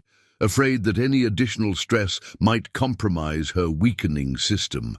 Now the radio served a different purpose, connecting him to information that affected not just his own safety, but the welfare of the children who spent weekends at the ranch holes he'd learned during previous dry cycles, reducing the number of cattle on his land, creating fire breaks around buildings, and stockpiling water for emergency use. The foster program had expanded to include 6 children on regular weekend visits, with occasional day trips for others who needed temporary respite from difficult home situations. Tommy and Emma had become the program's unofficial ambassadors, helping new arrivals understand the ranch's routines and demonstrating that the animals could be trusted to be gentle and patient with children who brought their own invisible wounds. Maria, Santos, aged 10, had arrived 3 weeks ago carrying the particular stillness of children who'd learned that moving too quickly or speaking too loudly could result in punishment. She'd been removed from her grandmother's home after neighbors reported that the elderly woman's declining mental health had created an unsafe environment for the child. Maria spoke primarily Spanish, though she understood English well enough to follow instructions and absorb the conversations happening around her. Jack had discovered that horses responded to tone and energy regardless of the language being used, and Maria had connected immediately with Bella, whose patient temperament made her ideal for children, still learning that large animals could be sources of comfort rather than threat. Watching Maria whisper to Bella in rapid Spanish while braiding flowers into the mare's mane, Jack was reminded of Martha's belief that healing happened in whatever language the heart spoke most fluently. David Kim, age 14, presented different challenges. He'd been placed in foster care after his parents' bitter divorce had escalated into a custody battle that neither adult seemed interested in winning. David was angry in the way that smart children became angry when the adults in their lives failed to behave like adults. A cold, analytical fury that manifested in sharp comments and deliberate emotional distance from anyone who tried to help him. But David was also fascinated by the mechanics of ranch work, by the problem-solving aspects of maintaining equipment, repairing fences, and managing the complex logistics of caring for multiple animals with different needs. Jack had started him on projects that required both physical effort and mental engagement, rebuilding a section of corral fencing, recalibrating the automatic watering system, calculating feed ratios based on each animal's age and condition. "This is actually complicated," David had admitted during his second weekend, his tone suggesting surprise that ranch work involved more than mindless physical labor. "There's a lot of engineering involved in making everything work efficiently." Martha always said that good ranching was really just problem-solving with animals, Jack replied, watching David measure angles for a gate repair with the precision of someone who found satisfaction in work that had clear standards and measurable outcomes. Every day brings new challenges, but most of them can be solved if you pay attention and think through your options. Emma had become the program's unofficial documentary artist, filling sketchpad after sketchpad with drawings that captured not just the visual details of ranch life, but its emotional essence. Her portrait of Tommy teaching Maria to brush old Pete showed the careful way children who'd been hurt learned to trust each other through shared gentleness. Her drawing of David working on fence repairs revealed the satisfaction that could come from contributing something meaningful to a community that valued your efforts. But it was Emma's ongoing series of mercy sketches that most impressed Jack, with their psychological depth and artistic sophistication. Over the weeks, her drawings had tracked Mercy's gradual transformation from defeated resignation to cautious engagement. The most recent sketch showed Mercy accepting the brush from Jack's outstretched hand, her expression containing the complex mixture of hope and wariness that characterized someone learning to trust again. "You're documenting her healing," Jack told Emma as he studied the sketch. "These drawings show her journey in ways that words couldn't capture." "She's getting better," Emma replied with the certainty of someone who understood recovery as a process, rather than an event. Not fast, but steady, like she's remembering things she used to know. The expanding program had required Jack to recruit volunteers to help with supervision and instruction. Rosa Martinez had become a regular presence, her bilingual abilities essential for communicating with children like Maria, whose English was still developing. Pastor Williams visited weekly, bringing his guitar for informal sing-alongs that seemed to relax even the most guarded children. Dr. Coleman had volunteered to provide basic veterinary education, teaching the older kids about animal health and first aid. But the drought conditions were creating new challenges that went beyond the logistics of caring for more children and animals. Water usage had to be carefully monitored, with strict protocols for conserving every drop. Pasture rotation became critical as grass growth slowed and stopped. Fire safety measures required constant vigilance. No cigarettes anywhere on the property, equipment maintenance to prevent sparks, and evacuation plans that accounted for children as well as animals. The emergency radio provided regular updates that grew more ominous as the summer progressed. Several small fires had been reported in neighboring counties, most caused by lightning strikes, but a few attributed to human carelessness. Wind conditions were creating ideal circumstances for rapid fire spread, and humidity levels remained well below normal thresholds for safe outdoor burning. Jack had always been prepared for emergencies. Decades of ranching in an unpredictable environment had taught him the importance of backup plans and emergency supplies. But now his preparations needed to account for the possibility of evacuating children who might panic in crisis situations, animals who required special handling during transport, and the complex logistics of coordinating with multiple foster families and state agencies if evacuation became necessary. During one of their evening conversations, Mercy had allowed Jack to brush her neck and shoulders for the first time, standing quietly while he worked tangles from her mane and smoothed the brush over areas where her coat was finally beginning to show the healthy shine that came from proper nutrition and care. The physical contact represented months of patient trust building, and Jack found himself speaking to her about concerns he hadn't shared with the human members of his community. "I'm worried about fire season," he told her, his voice low and steady as the brush moved in gentle strokes along her neck. "This drought is worse than anything we've seen in years, and we've got children here who need to feel safe. If we have to evacuate, it's going to be complicated." Mercy stood motionless during his ministrations, her breathing steady and relaxed in a way that would have been impossible during her first weeks at the ranch. The trust between them had developed slowly, but solidly, built on consistency and respect rather than dominance or coercion. "Martha always said that being responsible for others meant thinking 3 steps ahead," Jack continued, working the brush through a particularly stubborn tangle. "Planning for problems before they happen, having backup plans for your backup plans. She was better at that than I ever was." The radio crackled with an evening weather update that confirmed what Jack had been seeing in the landscape around him.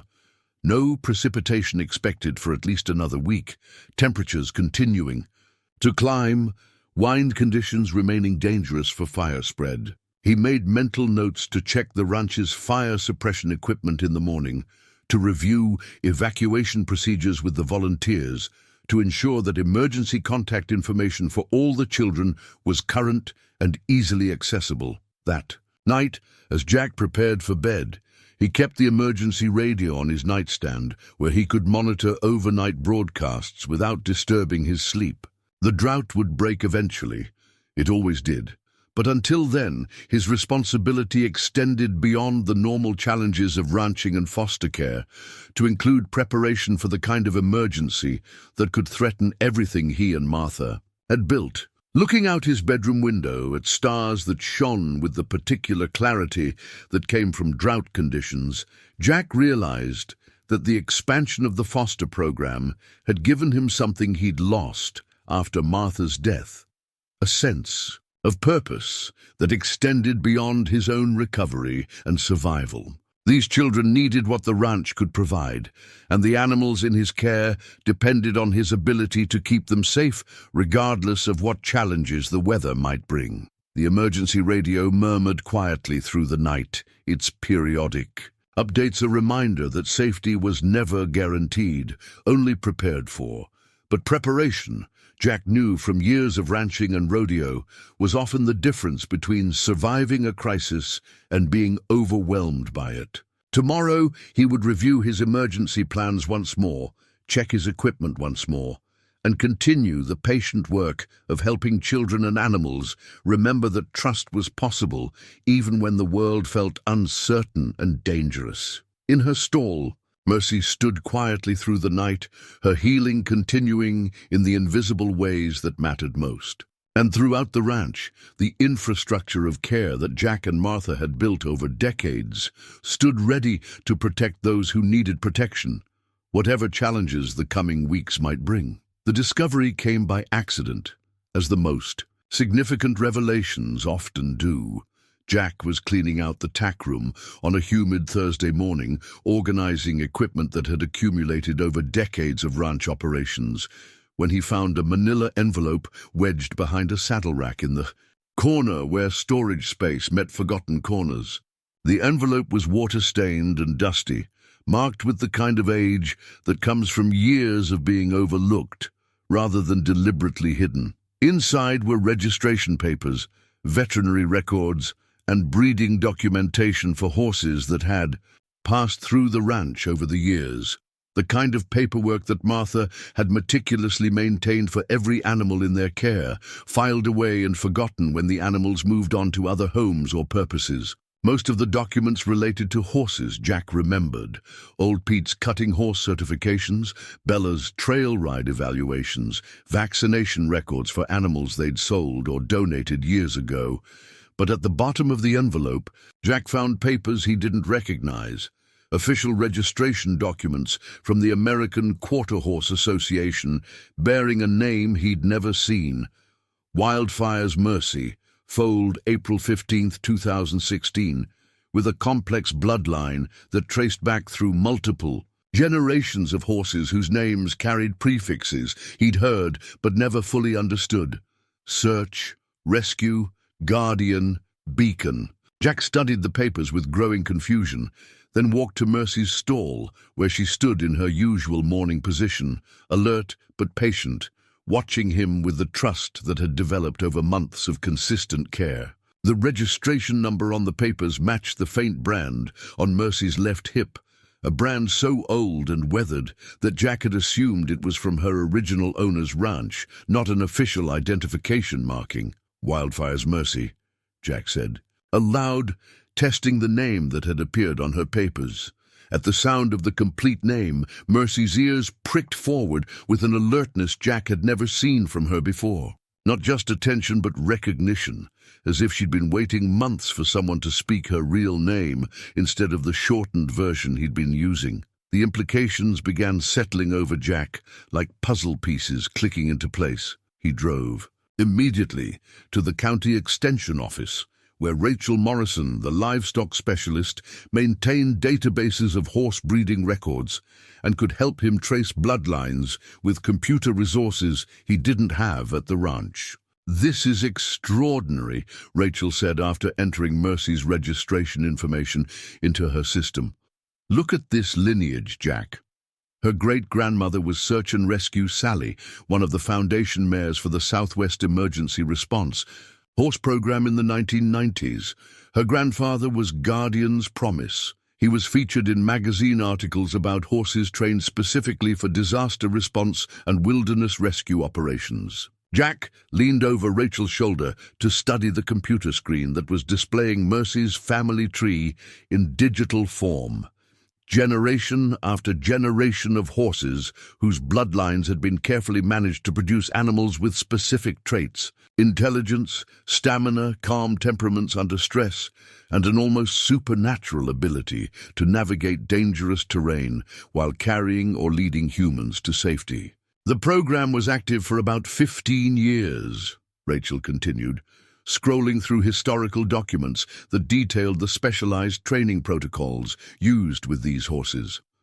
They were used for search and rescue operations in mountain terrain, flood evacuations, even forest fire emergency response. The horses were bred and trained specifically to remain calm in chaotic situations, to follow human direction even when their instincts would normally tell them to flee. The records showed that the program had been discontinued in the early 2010s due to funding cuts and the increasing reliance on helicopter-based rescue operations. Many of the horses had been sold to private owners, often without the buyer's understanding the specialized heritage they were acquiring. Some had thrived in new environments that appreciated their exceptional intelligence and training. Others, like Mercy, had apparently ended up with owners who saw them only as standard ranch horses and became frustrated when the animals didn't perform as expected. "Look at this training record," Rachel said, pointing to a document dated 2017. Wildfire's Mercy completed basic emergency response training when she was barely 2 years old. She was certified in human evacuation protocols, terrain navigation, and crowd control, keeping groups of people together and moving in the same direction during crisis situations. Jack felt something cold and electric run down his spine as the pieces of Mercy's story rearranged themselves into a completely different narrative. Her withdrawal and apparent defeat weren't just the results of neglect and abuse. They were the psychological response of a highly trained working animal who'd been removed from the purposeful work she'd been bred and trained to perform. Her previous owners hadn't just failed to care for her properly. They'd fundamentally misunderstood what kind of animal they'd acquired. "She's been trying to do her job," Jack said, his voice carrying the weight of revelation. "All these months, when I thought she was learning to trust me, she was probably assessing whether I understood what she was capable of." Driving back to the ranch, Jack's mind raced through memories of Mercy's behavior, reinterpreting actions he'd attributed to recovery from trauma as signs of a working animal waiting for someone to recognize her capabilities. Her careful attention to the children's movements around the barn, her positioning between the kids and potential hazards, her unusual alertness to sounds and changes in weather, all of it made sense when viewed through the lens of specialized training rather than general horse psychology. That afternoon, Jack called Dr. Coleman and asked her to come examine Mercy with fresh eyes, looking not for signs of abuse recovery, but for indications of specialized conditioning and training that might have been overlooked in earlier assessments. "Now that you mention it," Dr. Coleman said after spending an hour observing Mercy's movements and responses, "her muscle development is unusual for a ranch horse her age. See how she carries herself? That's the posture of an animal that's been conditioned for endurance work and precision movement. And her responsiveness to voice commands. I assumed that was from your patient training, but it's more likely she retained professional-level obedience training from her early years." To test the theory, Jack began incorporating elements he remembered. Reading about search and rescue horse training from magazine articles and television programs over the years, simple commands delivered with the authority that emergency work would require. Stand, back, follow, wait. Mercy's responses were immediate and precise. The mechanical compliance Jack had interpreted as depression, revealing itself as the professional competence of a working animal waiting for clear direction. The children noticed the change during their weekend visit. Though they couldn't articulate exactly what was different about Mercy's behavior, Tommy, who had developed the strongest connection with her, commented that she seemed more awake than usual, more engaged with her environment and the people around her. "She keeps looking toward the hills," Emma observed while sketching Mercy's profile.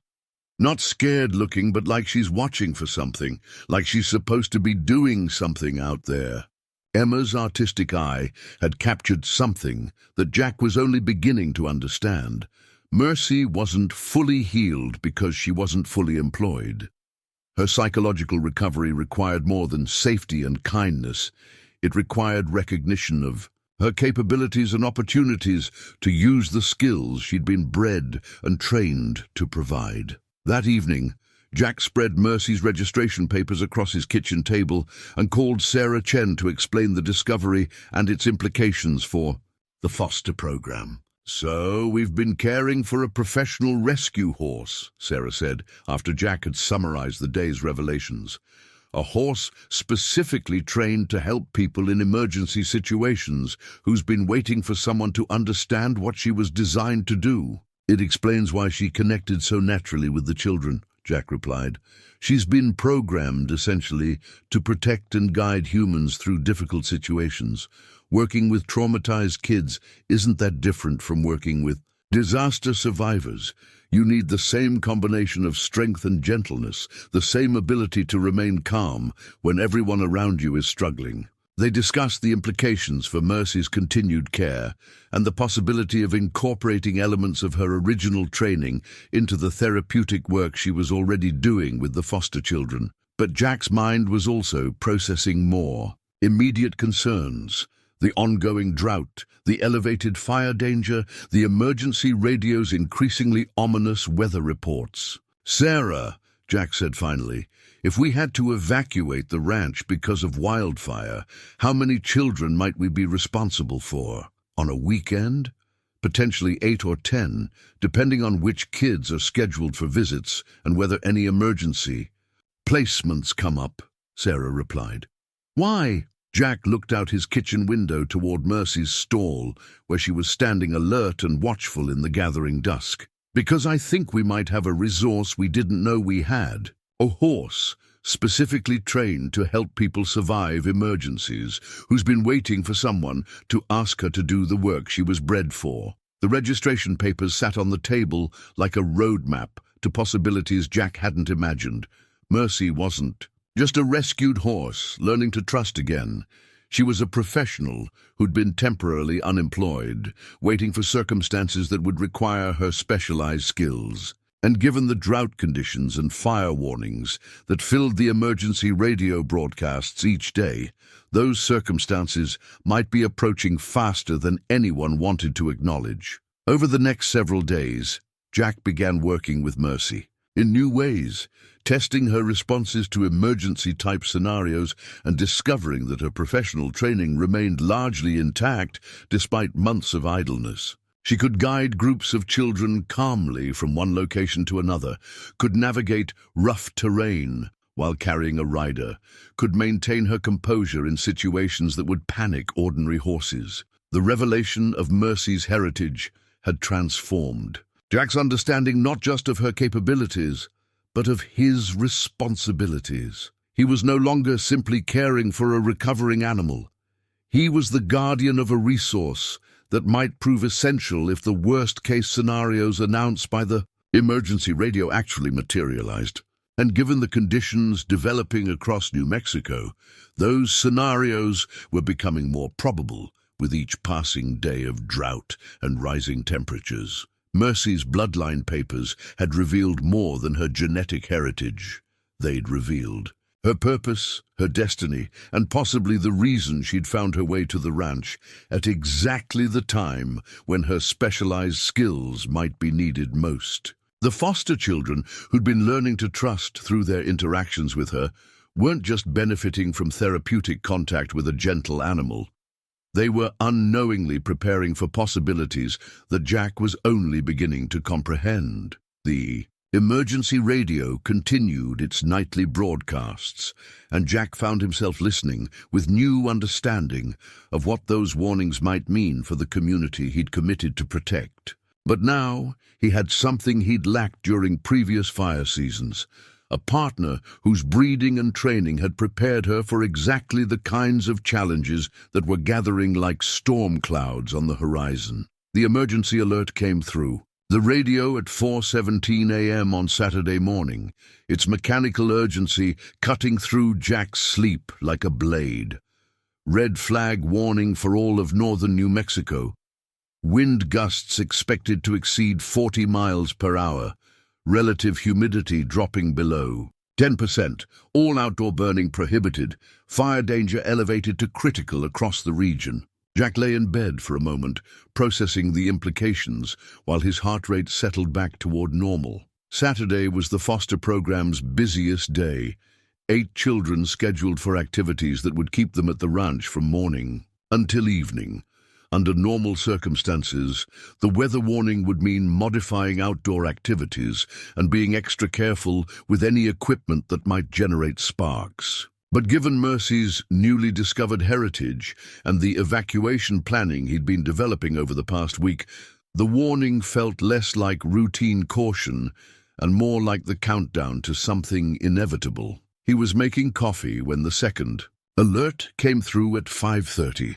Wildfire reported near Espanola, 30 miles northeast of his location. No immediate threat to populated areas, but aircraft being dispatched and ground crews mobilizing, wind conditions making aerial suppression difficult. Jack plotted the location on the detailed topographical map he'd spread across his kitchen table, calculating wind patterns and probable fire behavior based on 40 years of ranching experience with drought and weather systems. By 6 a.m., Jack was in the barn checking Martha's emergency kit, a comprehensive collection of supplies she'd assembled over years of careful preparation for the kind of crisis that every rural resident understood was possible but hoped never to experience. The kit occupied a waterproof metal box that Martha had organized with the same methodical attention she'd brought to everything else. First aid supplies sorted by type of injury, emergency food calculated to sustain 12 people for 72 hours, water purification tablets, battery-powered radio, emergency flares, space blankets, and detailed lists of evacuation procedures she'd developed after researching disaster preparedness protocols. "Plan for what you hope won't happen," Martha had always said when updating the kit's contents or reviewing evacuation routes. "Hope for what you've planned for." Jack had always appreciated Martha's thoroughness, but examining the kit with the knowledge that he might need to use it created a different kind of gratitude. Every item had been chosen for specific purposes. The first aid supplies were weighted toward treating smoke inhalation and burn injuries. The food required no cooking and minimal water for preparation. The emergency radio was designed to receive broadcasts from multiple agencies simultaneously.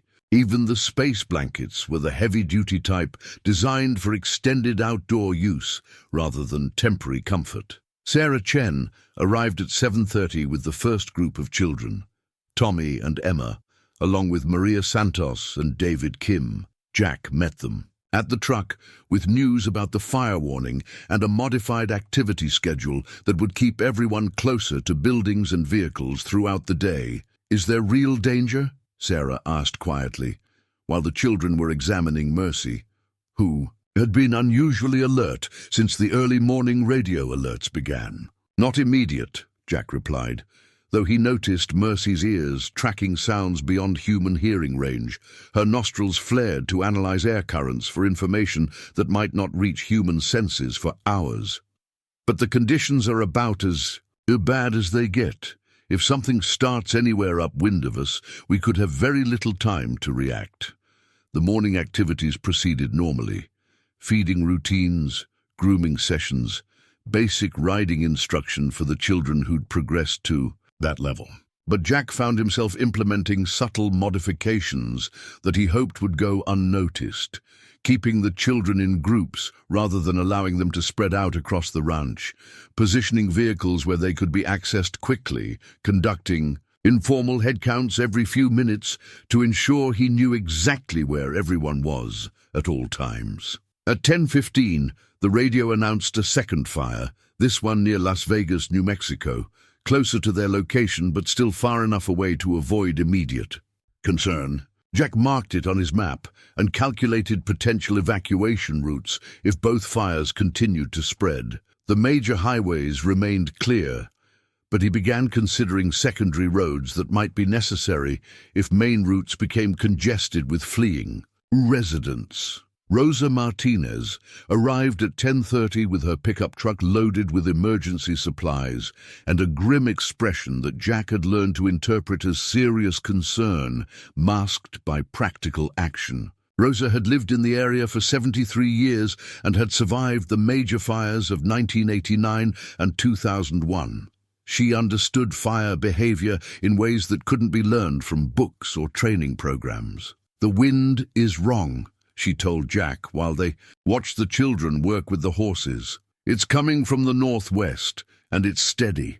That's the direction that pushes fires straight down the canyon toward us. If something ignites in the national forest, we'll have maybe an hour, maybe less." Pastor Williams arrived at 11 a.m. for his weekly visit, bringing news that several churches in the area were opening as emergency shelters and that evacuation recommendations had been issued for some rural communities north of their location. The information wasn't yet critical for Jack's immediate area, but it confirmed that local authorities were treating the fire danger as a genuine emergency rather than routine seasonal caution. At 11:45, just as Jack was beginning to relax into the rhythm of a normal Saturday despite the heightened alertness, the emergency radio announced the news that changed everything. Fire reported in Cochiti Canyon, 15 miles northwest of Jack's ranch. Wind-driven spread toward populated areas. Evacuation advisory issued for all residents in the fire's projected path. Jack studied his map with a sinking feeling in his chest. Cochiti Canyon was upwind of his location, and the terrain between the fire and his ranch consisted of drought-stressed forest that would burn like gasoline if ignited. Depending on wind conditions and the fire's rate of spread, he might have anywhere from 3 hours to 30 minutes before evacuation became mandatory rather than advisory. The children sensed the change in adult behavior even before Jack made any announcements. Tommy moved closer to Emma, his survival instincts triggered by subtle changes in Jack's posture and tone of voice. Maria stopped chattering in Spanish and began watching Rosa's face for cues about the level of concern appropriate to the situation. David abandoned his fence repair project and positioned himself where he could observe both the adults and the access road leading to the ranch. "Kids," Jack said, his voice carrying the calm authority that came from years of managing dangerous situations. "We're going to practice our emergency procedures today. Not because anything is wrong right now, but because being prepared is always smart." The emergency procedures Jack referenced were protocols he'd developed with Martha years earlier but had never needed to implement. They involved gathering all, humans and animals, in designated areas, loading essential supplies into vehicles, and preparing for rapid departure if conditions deteriorated. The procedures had seemed theoretical when Martha first insisted they practice them during routine drills. Now they felt like the difference between organized evacuation and deadly chaos. Sarah began contacting parents and foster families to explain the situation and arrange for early pickup of children whose transportation wasn't already in place. But the calls revealed a complicating factor Jack hadn't anticipated. Several families were dealing with their own evacuation preparations and couldn't immediately collect their children. Others lived in areas that were already under mandatory evacuation orders and weren't accessible by normal travel routes. "We might need to shelter some of the kids here until the situation stabilizes," Sarah told Jack after completing her calls. At least 4 families can't do pickup today, and 2 more are evacuating their own homes and heading to emergency shelters that won't accept children without legal guardians present. Jack nodded, having already begun calculating resources for extended care of children who might be stranded at the ranch if evacuation routes became impassable. Martha's emergency kit was designed for exactly this scenario, but the reality of implementing disaster preparations with vulnerable children in his care created psychological pressure he hadn't fully anticipated. At 12:30, the emergency radio delivered the update that transformed advisory into urgent reality. The Cochiti Canyon fire had jumped containment lines and was now burning through forest land at approximately 1 mile per hour, pushed by winds that were increasing rather than diminishing as the afternoon progressed. Mandatory evacuation orders had been issued for all residents within 10 miles of the fire's current location, an area that included Jack's ranch and several neighboring properties. "Time to go," Jack announced, his voice cutting through the children's activities with unmistakable finality. "Everyone to the staging area we practiced.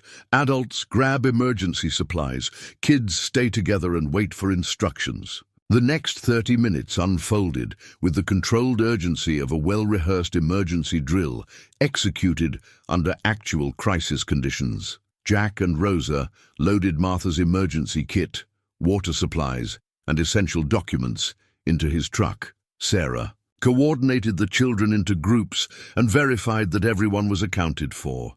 Pastor Williams helped load the horses into trailers, prioritizing the gentlest animals for transport, with children who might need to ride rather than walk if vehicles became inaccessible. Mercy was the last horse loaded, but her behavior was markedly different from the other animals. While old Pete and Bella showed the nervous energy of creatures responding to human stress, Mercy remained calm and alert, her posture suggesting readiness rather than anxiety. When Jack approached her with the trailer's loading rope, she entered immediately and positioned herself for optimal weight distribution, behaviors that reflected professional training rather than simple obedience. At 1:15, the convoy was ready to depart. Jack's truck pulling a horse trailer, Rosa's pickup loaded with emergency supplies, Sarah's van carrying 6 children, and Pastor Williams's truck with additional equipment and the remaining horses. The evacuation route would take them south toward Santa Fe, away from the fire's projected path and toward emergency shelters that could accommodate both people and animals. But as they prepared to leave the ranch that had been home to Jack for 43 years and sanctuary to dozens of foster children over nearly 2 decades, the emergency radio delivered news that shattered their carefully laid plans. Highway 285, their primary evacuation route, had been closed due to a traffic accident involving multiple vehicles fleeing the fire zone. Secondary roads were becoming congested beyond capacity. Law enforcement was recommending that residents in outlying areas shelter in place rather than risk becoming trapped in gridlocked evacuation traffic. Jack looked at the convoy he'd assembled, 8 children ranging in age from 8 to 14, 3 adults and 5 horses, all depending on him to make decisions that could mean the difference between safety and catastrophe. The ranch was still in the fire's projected path, but the alternatives had suddenly become even more dangerous. Than staying put. "Change of plans," Jack called to the other adults, his voice carrying across the ranch yard where everything he and Martha had built together sat waiting for a decision that would determine its fate. "We shelter here. Unload the horses and bring everything to the barn. If the fire comes, we'll be as ready as we can be." The emergency radio crackled with updates that confirmed his decision was sound but terrifying. The fire was now burning. Along a 12-mile front, had consumed over 8,000 acres and was moving faster than suppression crews could establish containment lines. Estimated time of arrival in Jack's area, between 3 and 5 hours, depending on wind conditions that showed no signs of moderating. Mercy emerged from the trailer with the same professional composure she'd shown while loading, but now her alertness had sharpened into something approaching anticipation. She wasn't just calm, she was ready, her breeding and training coming alive in response to the kind of emergency she'd been designed to handle. Jack looked at the children, who were now entirely dependent on his ability to protect them, at the adults who trusted his judgment about sheltering in place, at the horses, who represented both additional responsibility and potential resources if the worst-case scenarios materialized. Martha's emergency kit contained everything she'd anticipated they might need, but the real test of preparation was about to begin.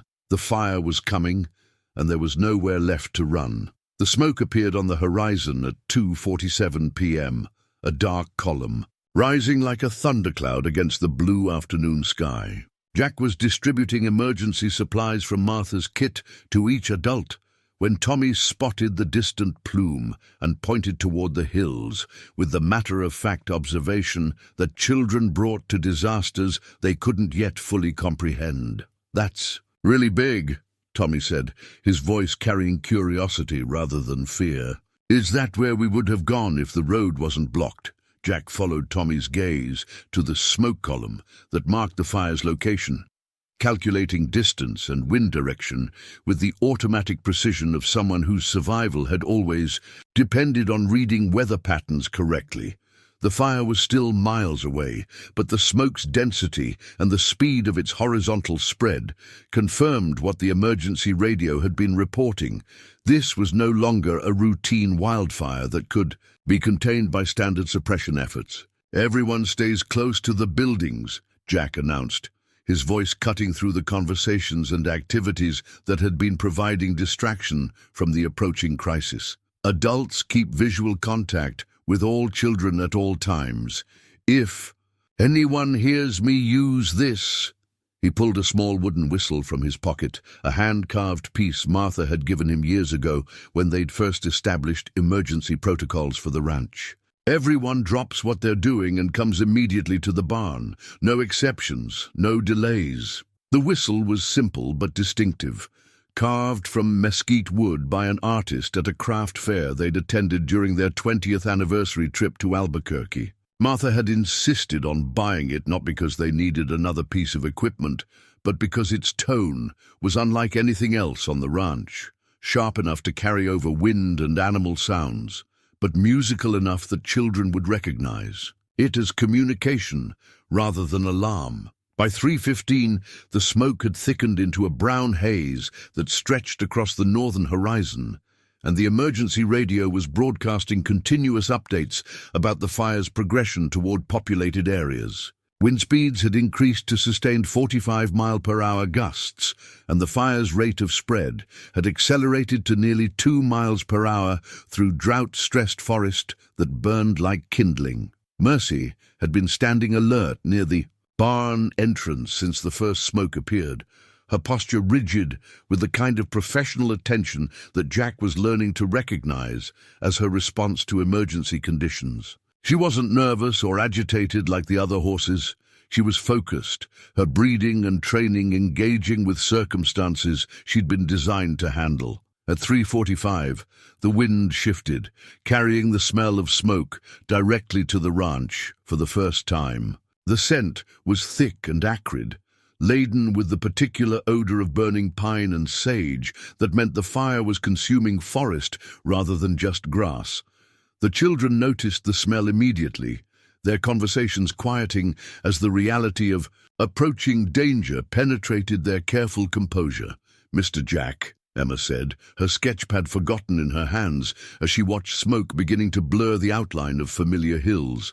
"How close does it have to get before we have to leave?" Jack looked at the hills where he'd ridden with Martha countless times, where they'd taken foster children on trail rides and taught them that the world contained beauty worth protecting and experiencing. The smoke was erasing those landmarks, one by one, transforming familiar landscape into something alien and threatening. "We'll know when it's time," he replied, though the truthful answer was that time might have already passed, that their window for safe evacuation had closed when the highway became impassable and secondary roads filled beyond capacity with fleeing residents. At 4:20, the emergency radio delivered the update that changed everything. The fire had crested the ridge between Cochiti Canyon and the valley containing Jack's ranch. Estimated arrival time had accelerated to 90 minutes or less. Winds were now gusting to over 50 miles per hour, creating conditions for rapid fire spread across the open terrain between the forest and the ranch buildings. Jack looked around at the people and animals depending on his decisions. 8 children who trusted him to keep them safe. 3 adults who'd supported his choice to shelter in place. 5 horses who'd placed their survival in his hands. The ranch buildings were as defensible as he could make them, but the approaching fire was beyond anything standard preparations could address. It was then that Mercy began moving with purpose rather than mere alertness. She walked to the gate, separating the barn area from the open pasture, standing with her head raised and her attention focused on terrain to the east, not toward the approaching fire, but toward the rocky hills that formed the ranch's eastern boundary. "She knows something," Tommy observed, following Mercy's gaze toward landscape that looked identical to what it had always been. "She's looking at something we can't see." Jack approached Mercy slowly, speaking to her in the low, steady voice he'd learned to use during their months of trust-building. "What is it, girl? What do you see out there?" Mercy turned to look directly at Jack, then back toward the eastern hills, then at Jack again. The communication was unmistakable. She was trying to tell him something about the terrain, about possibilities that existed beyond his current understanding of their options. At 4:35, the first flames appeared on the ridge above the ranch, visible through the smoke as orange flickers that seemed tiny from a distance but represented trees exploding into fire under the pressure of extreme heat and wind. The fire was no longer approaching. It was arriving, moving down the hillside toward the ranch buildings with the inexorable momentum of a natural force that dwarfed human attempts at resistance. Jack raised Martha's whistle to his lips and blew. The sharp, clear tone that cut through smoke and wind and the increasing sounds of approaching catastrophe. Children and adults converged on the barn with the disciplined urgency of people who'd understood that preparation time had ended and survival time had begun. "The fire is here," Jack announced as everyone gathered around him. "The buildings won't protect us and we can't evacuate by vehicle, but we have other options." He looked at Mercy, who was standing with her attention still fixed on the eastern hills, her body language suggesting not escape, but purposeful movement towards specific terrain that offered possibilities he couldn't see, but was beginning to. "Trust. We're going to follow Mercy," Jack said, his voice carrying the authority of someone who'd made the kind of decision that required absolute commitment. "She knows this land in ways we don't, and she's been trained for exactly this kind of emergency. We stay together.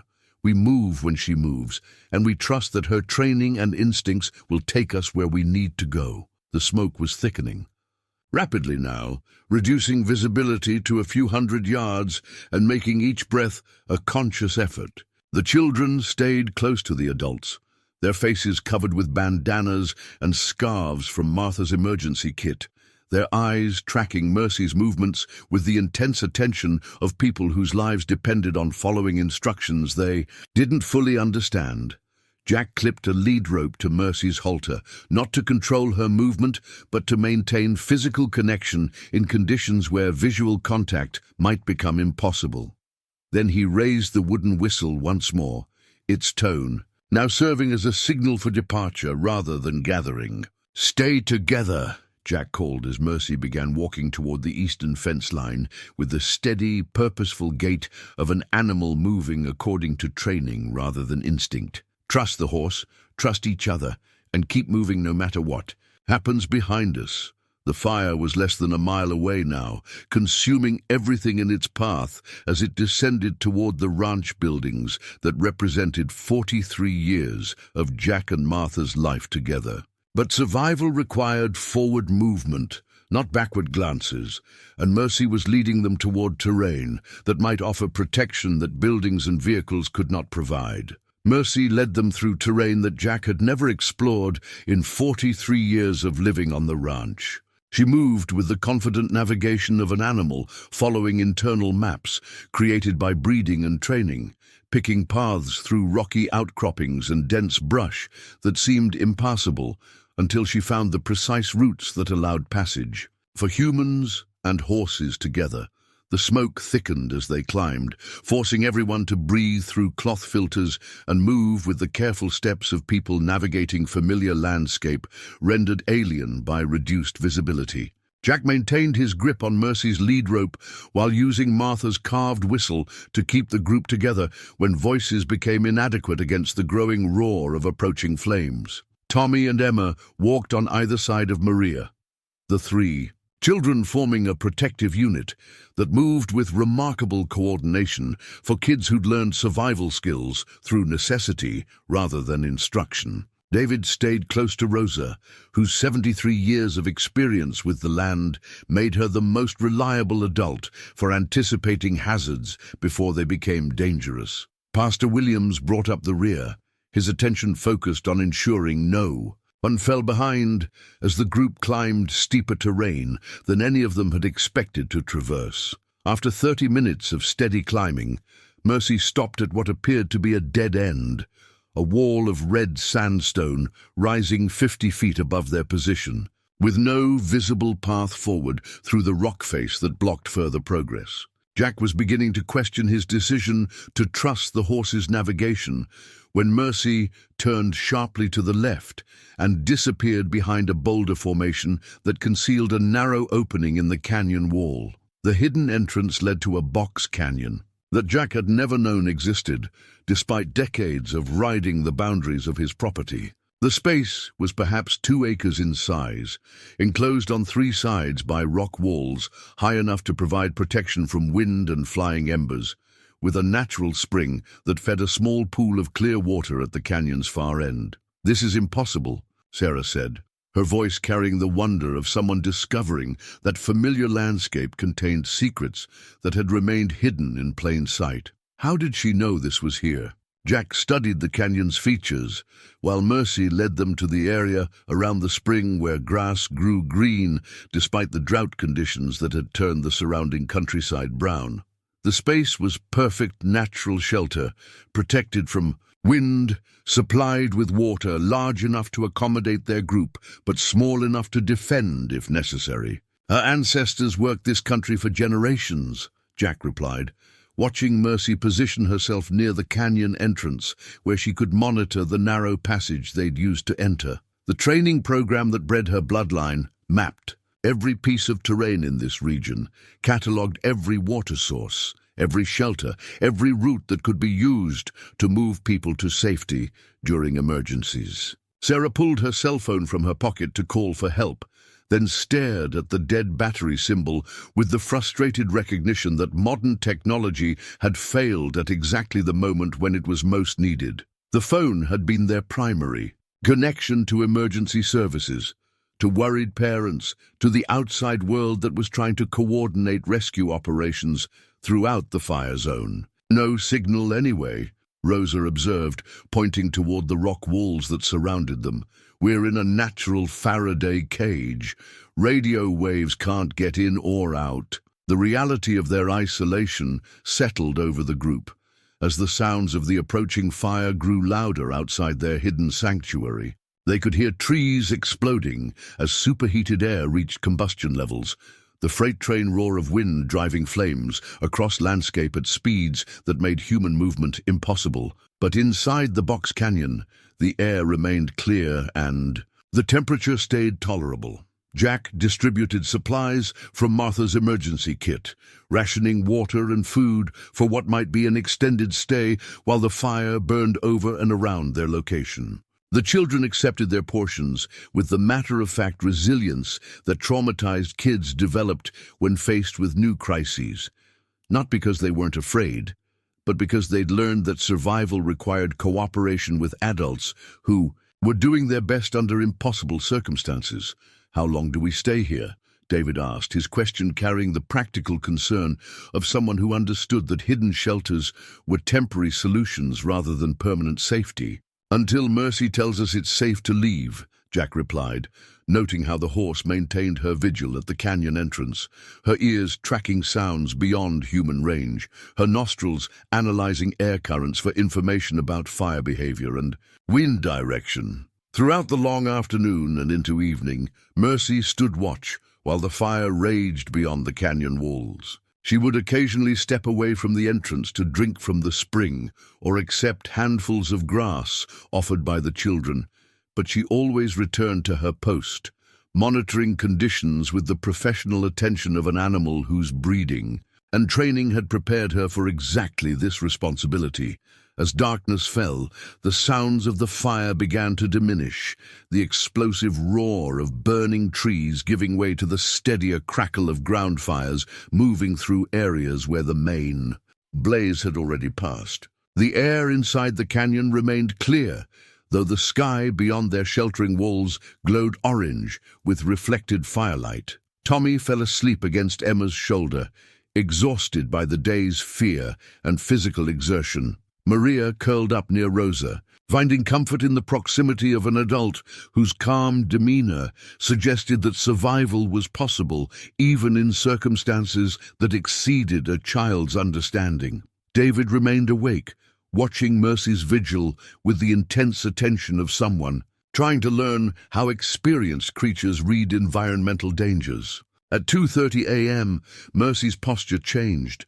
Not relaxation, but a different kind of alertness that suggested changing conditions rather than continuing crisis. She moved away from the canyon entrance for the first time in hours, walking to where Jack sat with his back against the canyon wall. "What is it, girl?"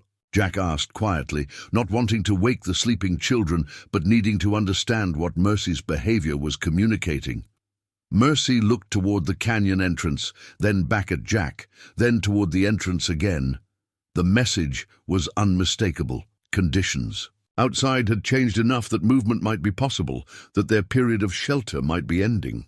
Jack followed Mercy to the canyon entrance, where she stood listening to sounds that human ears couldn't detect. The orange glow beyond the canyon walls had faded to occasional flickers, and the constant roar of wind-driven fire had been replaced by the quieter sounds of a landscape cooling after the passage of extreme heat. "Tomorrow," Jack told Mercy, his hand resting on her neck with the gratitude of someone whose life had been saved by trusting another creature's expertise.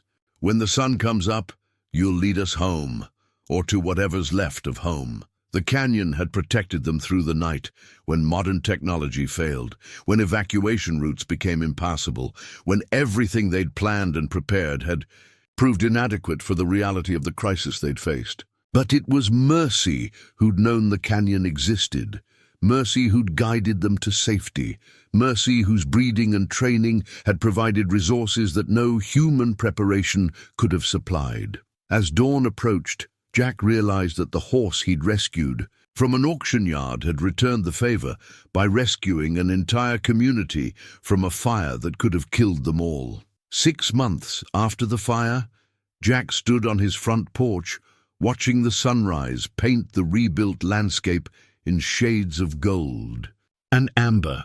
The hills that had been blackened char and ash now showed the first green shoots of recovery, native grasses and wildflowers pushing through the scarred earth with the determined resilience of life reclaiming itself. The air carried the clean scent of sage and morning dew, no longer tinged with the acrid memory of smoke that had lingered for weeks after the flames passed. The ranch house had survived the fire intact, protected by the fire breaks Martha had insisted on years earlier, and the shift in wind direction that had pushed the main blaze toward the empty hills rather than the buildings. But everything else had changed in ways that went far deeper than the physical landscape.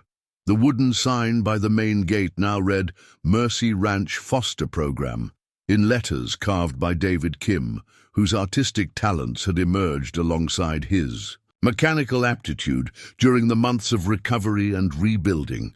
The new sign had been David's idea, proposed during one of the weekly meetings where program participants, children, volunteers, and community supporters planned activities and discussed the evolving mission of what had once been simply the Hollis Ranch. The name change reflected the reality that Mercy had become more than Jack's rescued horse. She was now officially certified as both a therapy animal and emergency response resource, her bloodline registration providing credentials that legitimized her role in the expanded program. Tommy Garcia, now 9 and taller by several inches, emerged from the barn, leading a gentle mare named Hope, another auction rescue whose rehabilitation had become a community project involving children, volunteers, and Dr. Coleman's ongoing veterinary education program.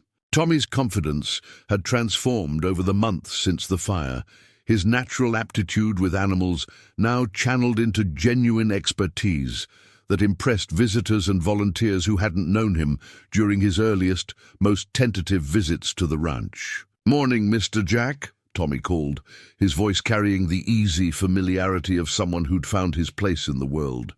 "Hope's doing really good with her ground training. I think she'll be ready for riding lessons next month." Emma appeared from the house carrying her latest sketchpad, now in her 7th volume of drawings, documenting the ranch's recovery and expansion. Her artistic development had accelerated during the months following the fire, her work gaining recognition from art teachers and community members who'd commissioned pieces for local businesses and organizations. But her most treasured drawings remained the series documenting Mercy's transformation from rescue horse to community guardian. "I finished the painting for the visitor center," Emma announced, holding up a canvas that captured Mercy leading the group through smoke-filled landscape toward the hidden canyon that had saved their lives. "Mrs. Martinez said it should be the first thing people see when they come to learn about the program." The visitor center was Rosa Martinez's contribution to the ranch's evolution, a converted outbuilding that now housed displays about the therapeutic foster program, the history of rescue horses in the Southwest, and the fire recovery efforts that had brought the community together in unprecedented ways.